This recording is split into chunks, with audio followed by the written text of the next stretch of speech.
ஒரு Eden hazard, ஒரு Neymar மாரி கண்ணுக்கு குளிர்ச்சியான மேட்டர பண்ணலைனாலும், டீமுக்கு என்ன முக்கியமோ அத பண்றவன் தான் மோ சாலா. மோ சாலாவோட ரைஸ் எல்லாம் யாருமே எதிர்பார்க்க முடியாத ஒரு ரைஸ்.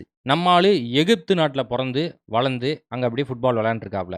இந்த ஊர்லேருந்து வர்றவங்க யாரும் உலக லெவல்ல கொடூர பிளேயரா ஒண்ணும் ஆனது கிடையாது. ஸ்விட்சர்லாண்ட்ல இருக்கிற டீம் என்ன பண்றானுங்க, எஃப்சி பாசிலு. பையன் வந்து டேலண்டட் ஃபெல்லோவா இருக்கானுன்னு சொல்லிட்டு தூக்கிட்டு வந்துட்டானுங்க. ஸ்விஸ் லீக்ல போட்டு பொளந்து வீச ஆரம்பிச்சுட்டான். இத செல்சி பார்த்துட்டானுங்க. செல்சிக்கு வந்து தொழிலே இதான். கூட்டிட்டு வந்து அவனுங்க வாழ்க்கைக்கு எடுத்து அனுப்புறது தான் அவனுங்க தொழிலா வச்சு சுத்திட்டு இருந்தானுங்க. அதே மாரி மோ சாலாவும் சிக்கிட்டாப்ல. கப்புன்னு புடிச்சு குப்புன்னு கூட்டு வந்து டீம்ல போட்டானுங்க. 6-0ன்னு ஒரு மேட்ச்ல வெங்கரோட 1000வது மேட்ச்ல கப்பை சடிக்கிறானுங்க செல்சி. அதுல வந்து தன்னுடைய ஃபர்ஸ்ட் பிரீமியர் லீக் கோல போடுறாப்ல.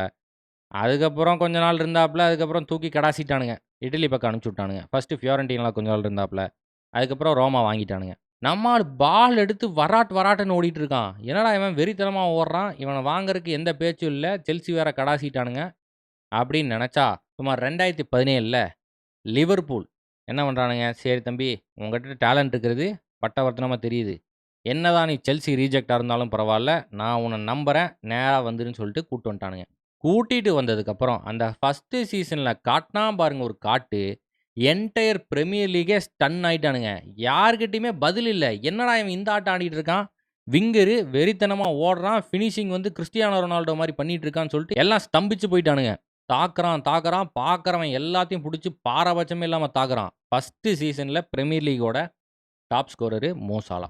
அடுத்த வருஷம் சும்மா இருந்தானா? அடுத்த வருஷமும் விடல. அடுத்த வருஷமும் டாப் ஸ்கோரர் அவன் தான். அந்த சைடு பெப் கார்டியோலா லீகா ஜெயிச்சுட்டு இருக்கான். இருந்தாலும் 2019ல சாம்பியன்ஸ் லீக்க ஜெயிக்கிறாங்க மோ சாலாவும், லிவர்பூலும். அதுக்கு அடுத்த வருஷம் ஃபைனலி சுமார் 30 வருஷத்துக்கு அப்புறம் லிவர்பூல பிரீமியர் லீக்க ஜெயிக்க வைக்கிறாப்ல மோ சாலா. பல ரணக்கொடூரமான ஸ்ட்ரைக்கர்கள் பண்ண முடியாத விஷயத்த கூட அசால்ட்டா ஒவ்வொரு சீசனும் பண்ணிட்டு இருந்தான் மோ சாலா.